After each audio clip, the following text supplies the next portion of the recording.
انسانی گناہ کی وجہ سے انتشار پیدا ہو جائے گا۔ اختیار خود مسئلہ نہیں ہے، اگرچہ اختیار کو غلط طور پر استعمال کیا جا سکتا ہے، لیکن خود اختیار مسئلہ نہیں ہے، بلکہ اصل مسئلہ ہر انسان کے دل میں موجود گناہ ہے۔ اس مسئلے کا واحد حل مسیح اور انجیل ہے، اور ہمیں اس بات کو اچھی طرح سمجھنا چاہیے۔ اور پھر ہم دیکھتے ہیں کہ اسی دوران خدا نے اختیار قائم کیا تاکہ گناہ اور برائی کو روکا جا سکے، تاکہ ہم پرامن رہ سکیں۔ اور دیکھیں، اگلا الہی ادارہ انسانی حکومت ہے۔ انسانی حکومت کا بنیادی مقصد قانون اور نظم و ضبط کو یقینی بنانا ہے۔ ہم نے دیکھا کہ یہ نوح کے سیلاب کے بعد قائم کیا گیا۔ خدا نے انسانوں کو یہ اختیار دیا کہ وہ جرائم کی تفتیش کریں اور ان کے مطابق اس کی سزا دیں، حتیٰ کہ قتل کے جرم پر سزائے موت تک۔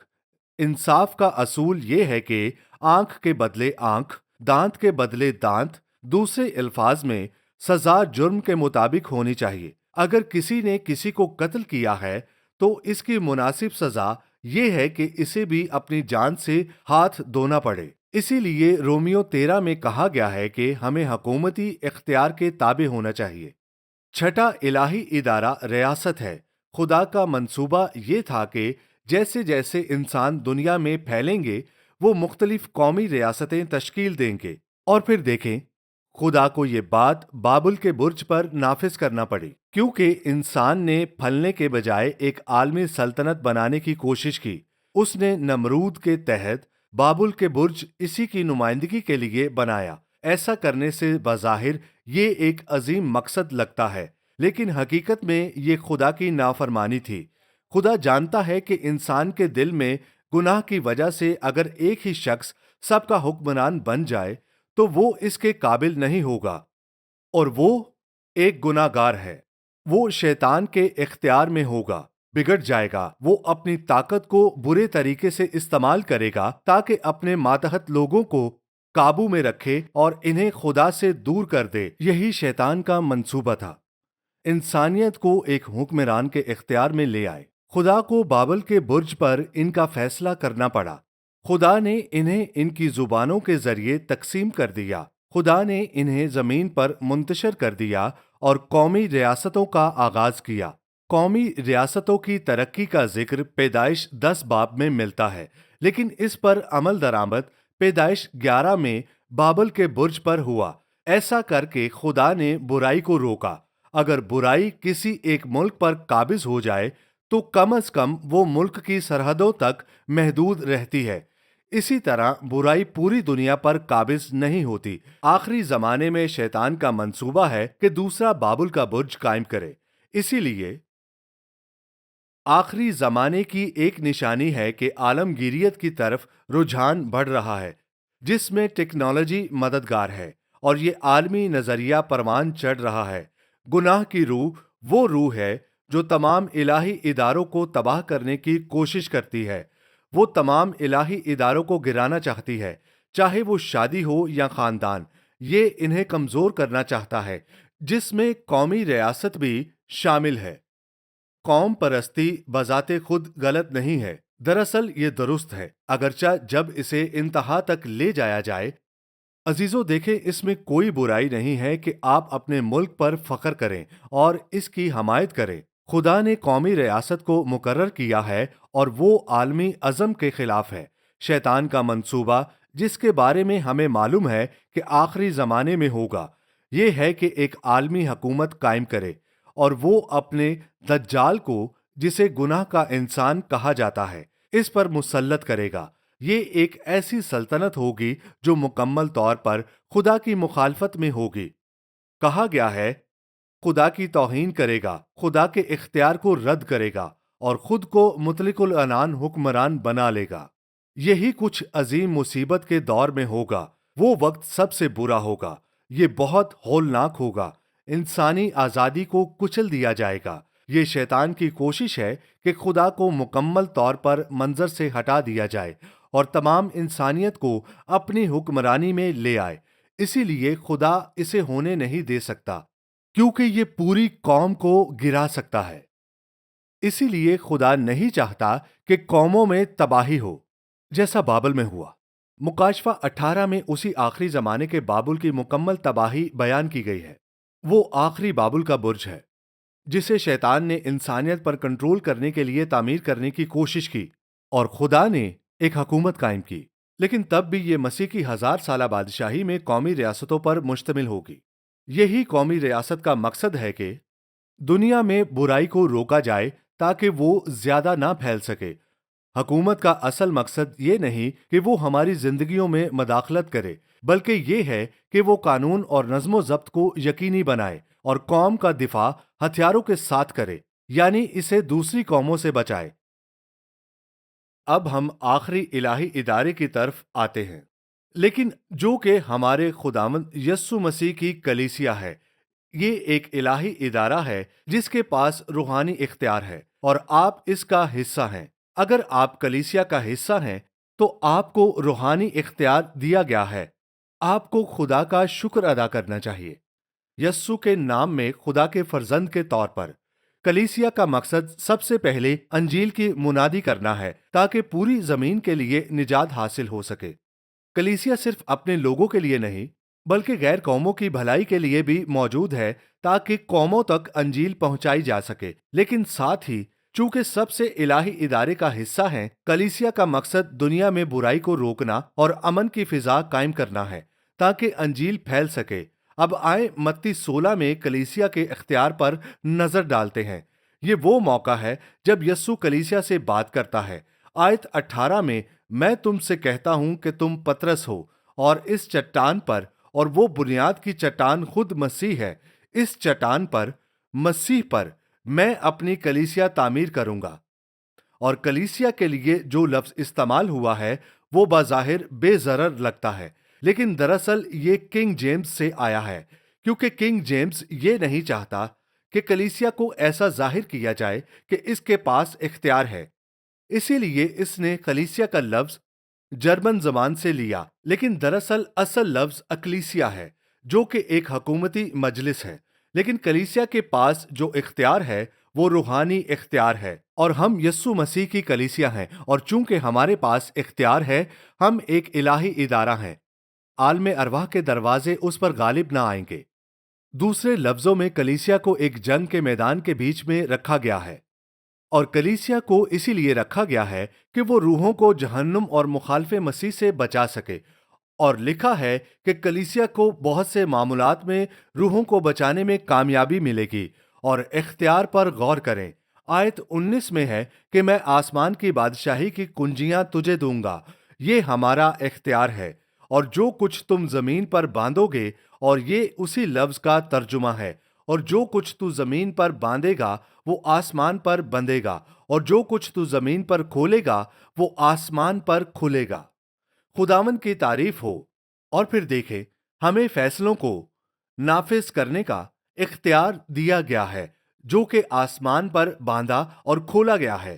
ہمیں اسے زمین پر بادشاہت کی کنجیوں کے ذریعے یسوع کے نام سے، خدا کے کلام سے، مسیح کے خون سے نافذ کر سکتے ہیں۔ ہاللیلویہ۔ ہمیں ایک کام سونپا گیا ہے جو بنیادی طور پر خوشخبری سنانے اور مسیح کے بارے میں تعلیم دینا ہے، اور ہمیں یہ کام پورا کرنے کے لیے روحانی اختیار دیا گیا ہے جسے ہم دعا، اعلان اور روحانی ہتھیاروں کے ذریعے جاری کرتے ہیں۔ ہمارے پاس دشمن کی طاقت کو باندھنے اور خدا کی قدرت کو آزاد کرنے کا اختیار ہے، اور ہمیں اسے روحانی جنگ میں استعمال کرنا ہے تاکہ برائی کو روکا جا سکے اور لوگ نجات پا سکیں۔ ہمارے پاس آسمان سے مقرر شدہ اختیار موجود ہے، اور ہمیں زمین پر خدا کے نمائندے کے طور پر اسے نافذ کرنے کا حق حاصل ہے۔ ہاللیلویہ۔ اور جب ہم کلیسیا کے اختیار کی بات کرتے ہیں تو ہم صرف پاسٹرز، ایلڈرز اور ڈیکنز کے اختیار کی بات نہیں کرتے، بلکہ دراصل اس حقیقت کی بات کرتے ہیں کہ بطور ایماندار ہم سب کے پاس اختیار ہے جسے ہم خوشخبری، دعا اور اعلان کے ذریعے جاری کرتے ہیں۔ ہم مسیح کے سفیر اور نمائندے ہیں، اور جتنا زیادہ ہم متحد ہوں گے اتنے ہی زیادہ ہم اس اختیار میں طاقتور ہوں گے۔ پس ہم زمین پر خدا کے نمائندے ہیں، ہم موجود ہیں جیسے تمام الہی ادارے سب لوگوں کے لیے، ہم یہاں غیر اراکین کے لیے ہیں تاکہ سب لوگوں کو خوشخبری سنا سکے۔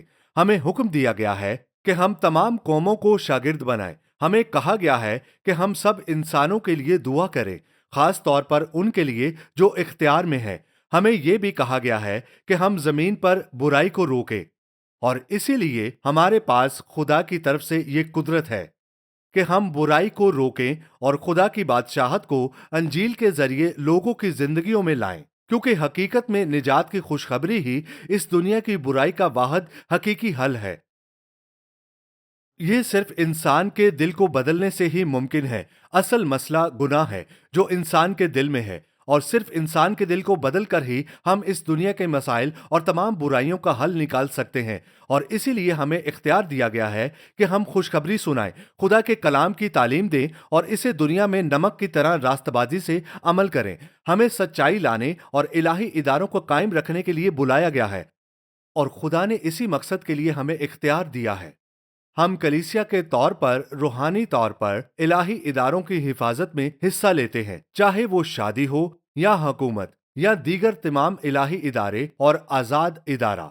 سچائی کی تعلیم دے کر، خوشخبری سنا کر اور اپنی دعاؤں کے ذریعے ہم اس گناہ کی روح کو روکتے ہیں جو معاشرے کو تباہ کرنا چاہتی ہے اور اسے ابلیس کے اختیار میں لے جانا چاہتی ہے۔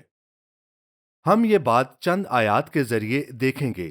اسی لیے ہمیں بلایا گیا ہے کہ ہم الہی اداروں کو قائم رکھیں اور انہیں حملوں سے بچائیں، تاکہ ہم خوشخبری سنانے کے اپنے مشن کو پورا کر سکیں۔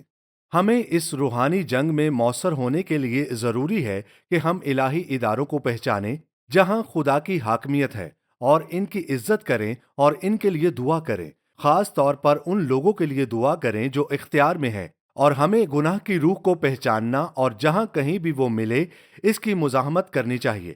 ہم کلیسیا کی اس روکنے والی خدمت کو دوسرا تھسلنیکیوں دوسرا باب آیت 3 میں دیکھتے ہیں۔ کسی طرح سے کسی کے فریب میں نہ آنا۔ اس کا مطلب یہ ہے کہ ہم گناہ کی روح کو روکنے کے لیے وہ اختیار استعمال کرتے ہیں، اور ہم یہ دعا کے ذریعے اپنے اعلان کے ذریعے کرتے ہیں، کیونکہ تمہیں کسی طرح سے دھوکہ نہ دے، کیونکہ وہ دن یعنی خداوند کا دن یا مصیبت کا وقت نہیں آئے گا جب تک پہلے روانگی نہ ہو جائے۔ یہ روانگی دراصل ریپچر ہے۔ گناہ کا آدمی مخالف مسیح ہے۔ دیکھیں، یہ حقیقت میں مخالف مسیح ہی ہے، وہی ہے جو گناہ کا مجسمہ ہے، اور یہی ہے جو الہی اختیار کو رد کرتا ہے۔ یہ مخالف مسیح مصیبت کے وقت ظاہر ہوگا، ہلاکت کا بیٹا جو مخالفت کرتا ہے اور ہر ایک سے جو خدا یا معبود کہلاتا ہے اپنے آپ کو بڑا ٹھہراتا ہے، یہاں تک کہ وہ خدا کے مقدس میں بیٹھ کر اپنے آپ کو خدا ظاہر کرتا ہے۔ وہ خدا اور تمام الہی اداروں کو رد کرتا ہے اور مطالبہ کرتا ہے کہ ساری دنیا اسی کی عبادت کرے۔ اور اب ہم چھٹی آیت سے پڑھتے ہیں۔ اب جو چیز اسے روک رہی ہے تاکہ وہ اپنے خالص وقت پر ظاہر ہو، اس کو تم جانتے ہو۔ اب آپ جانتے ہو کہ کون اسے روکے ہوئے ہے، تاکہ وہ اپنے وقت پر ظاہر ہو سکے۔ دوسرے لفظوں میں مخالف مسیح زمین پر نہیں آ سکتا، کیونکہ کوئی چیز اسے روکے ہوئے ہے، یہاں تک روکنے والا ہے۔ پھر لکھا ہے، کیونکہ بے دینی کا بھید تو اب بھی تاثیر کرتا جاتا ہے، اور ہم یہ جانتے ہیں کہ یہ دنیا میں بڑھتا جا رہا ہے۔ لیکن صرف وہی جواب روکتا ہے، وہ اس وقت تک روکتا رہے گا جب تک کہ اسے راستے سے ہٹا نہ دیا جائے۔ جب تک کلیسیا یہاں ہے، پوری شدت تک آنے سے روک رہی ہے۔ اس نے کئی بار دنیا پر قبضہ کرنے کی کوشش کی ہے اور ہمیشہ اسے روکا گیا ہے۔ لیکن جب کلیسیا ریپچر میں اٹھا لی جائے گی تو یہ رکاوٹ ہٹا لی جائے گی، اور اب گناہ کی روح اپنی پوری شکل میں مخالف مسیح اور اس کی بادشاہت کے ذریعے ظاہر ہوگی۔ اور پھر لکھا ہے کہ اس وقت وہ بے دین ظاہر ہوگا جسے خداوند یسوع اپنے منہ کی پھونک سے ہلاک اور اپنی آنکھ کی تجلی سے نیست کرے گا۔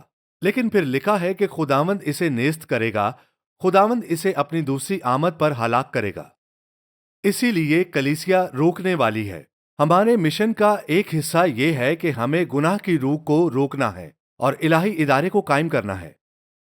اور یسوع نے یہ بات مختلف الفاظ میں متی 5:13 میں کہی ہے۔ اس نے کہا، تم زمین کا نمک ہو۔ اب نمک اس لیے ہوتا ہے کہ وہ فساد کو روکے۔ کلسیوں 4:6 میں بیان کیا گیا ہے کہ تمہاری گفتگو ہمیشہ فضل کے ساتھ ہو۔ اب فضل، نجات اور سچائی اکثر ایک ساتھ ہوتے ہیں۔ یہ کہا گیا ہے کہ یسوع فضل اور سچائی سے معمور تھا۔ یہ دونوں تکمیلی پہلو ہیں۔ وہ کہتا ہے کہ تمہاری گفتگو میں فضل ہو، اور ہم خدا کے فضل کے بارے میں بات کرتے ہیں، لیکن ہمیں سچائی بھی دینی چاہیے۔ نمک سچائی ہے۔ خدا کی سچائی اور الہی اداروں کی سچائی بدعنوانی کو روکتی ہے۔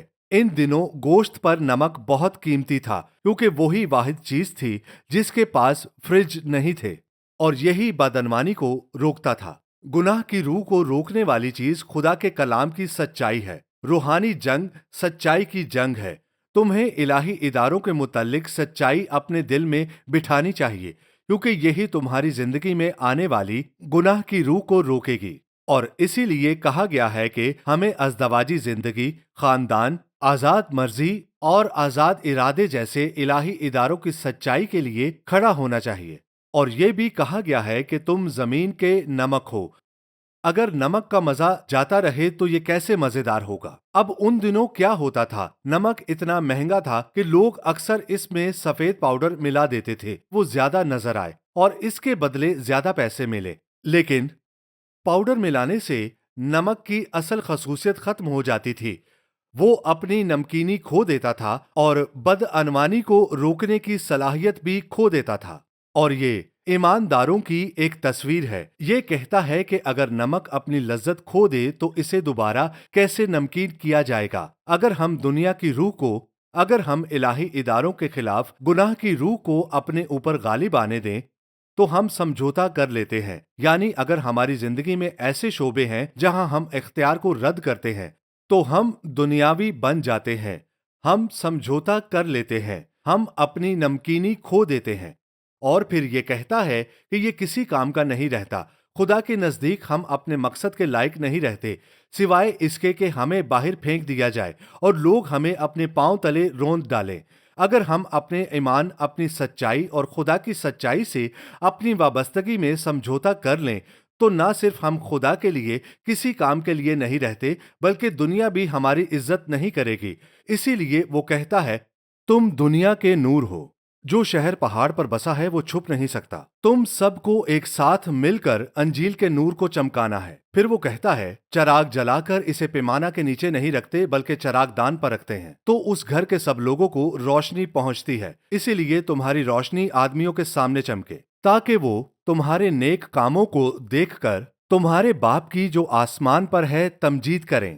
اور اسی طرح وہ آپ کی زندگی کو دیکھتا ہے۔ اگر وہ آپ کے الفاظ سے ملتی ہے تو خدا کی تمجید کریں۔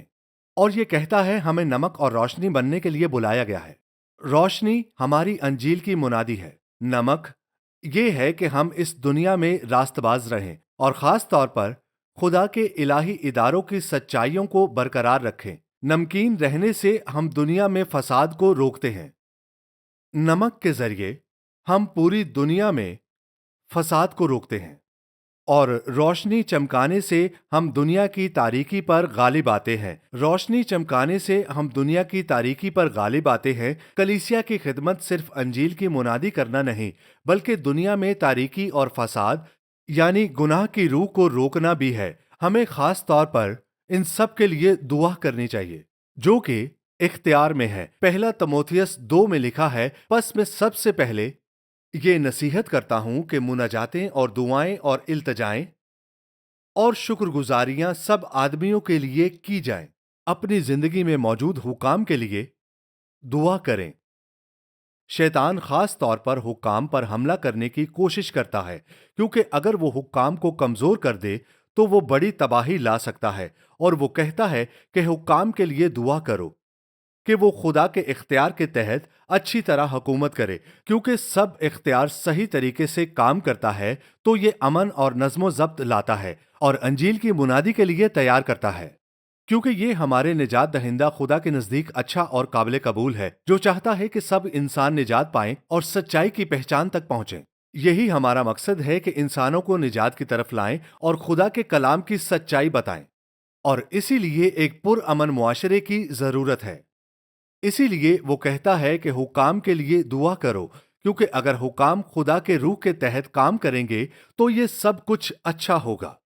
اسی لیے ہمیں حکام کے لیے دعا کرنی چاہیے، کیونکہ وہ حملوں کی زد میں ہیں۔ دعا کریں کہ خدا ان کی حفاظت کرے، دعا کریں کہ وہ حکام خدا کی عزت کریں اور اپنے اختیار کا غلط استعمال نہ کریں، اور دعا کریں کہ خدا صالح حکام کو اٹھائے، کیونکہ حکام گناہ گار بھی ہو سکتے ہیں۔ ہم خدا سے یہ بھی مانگیں کہ اگر ہمارے دلوں میں کوئی گناہ کی روح ہے تو وہ ہمیں دکھائے، کیونکہ اگر ہم خود سمجھوتا کر لیں تو خدا ہمیں روحانی جنگ میں کیسے استعمال کرے گا، اور پھر شیطان ہم سے دور بھاگے گا۔ اگر ہم نے گناہ کی روح کے آگے سر جھکا دیا ہے، اسی لیے وہ کہتا ہے کہ خدا کے تابع ہو جاؤ، شیطان کی مخالفت کرو اور وہ تم سے بھاگ جائے گا۔ خدا کے تابع کیسے ہوں؟ پس تابع ہو جاؤ۔ یہ خدا کے قائم کردہ الہی اداروں کے تابع ہونے کے ذریعے ہوتا ہے۔ جب آپ خدا کے تابع ہوتے ہیں تو آپ شیطان کا مقابلہ کر سکتے ہیں اور شیطان آپ سے بھاگ جائے گا۔ اسی لیے آخری زمانے میں ہمارا ایک اہم کردار ہے۔ آئیے ہم خود کو خدا کے لیے وقف کریں اور رضاکارانہ طور پر خدا کی خدمت کے لیے پیش کریں، تاکہ خدا ہمیں روحانی جنگ میں استعمال کر سکے۔ تو پھر آئیں بادشاہی کی کنجیاں استعمال کریں اور اپنے اختیار کو استعمال کرتے ہوئے دنیا میں گناہ کی روح کا مقابلہ کریں۔ آئیے ہم ان لوگوں کے لیے دعا کرتے ہیں جو کھو گئے ہیں، تاکہ انہیں راستہ مل سکے، نجات کا راستہ۔ آپ کے پاس یسوع کے نام سے، اس کے کلام اور خون کے وسیلہ سے تبدیلی کا اختیار ہے۔ آمین۔ ہمیں دیکھنے کے لیے شکریہ۔ آپ مزید تعلیمات آکسفورڈ بائبل چرچ اور روکو چینل پر حاصل کر سکتے ہیں، اور ڈیرک واکر کے یوٹیوب چینل پر بھی۔ اور آپ ہمارے ساتھ اتوار کی عبادت میں بھی شامل ہو سکتے ہیں، صبح 11 بجے اور شام 6 بجے۔ چینی اسکول، ہیڈنگٹن، آکسفورڈ، OX3 7QH۔ آپ CDs، DVDs، کتابیں اور دوسری چیزیں آن لائن آرڈر کر سکتے ہیں۔ www.oxfordbiblechurch.co.uk اور کال بھی کر سکتے ہیں 018655 15086۔ Shekinah Bible Ministries were founded by Dr. Tahira Salim and Reverend Dr. Asher Salim on 27th October 1998. The foundation of organization was laid by Reverend Dr. Shahid Siraj Deen, who was called home by God on 14th Feb 1998. The organization commenced its working through Bible Institute and then by the grace of God developed following establishments: Shekinah Bible Church, Shekinah Sunday School, Shekinah Movie Society, Shekinah Messaging Services, Shekinah Adult Youth, Daughters of Shekinah, Shekinah Bible Institute, Shekinah News, Shekinah Medical Camp, Shekinah EMAC.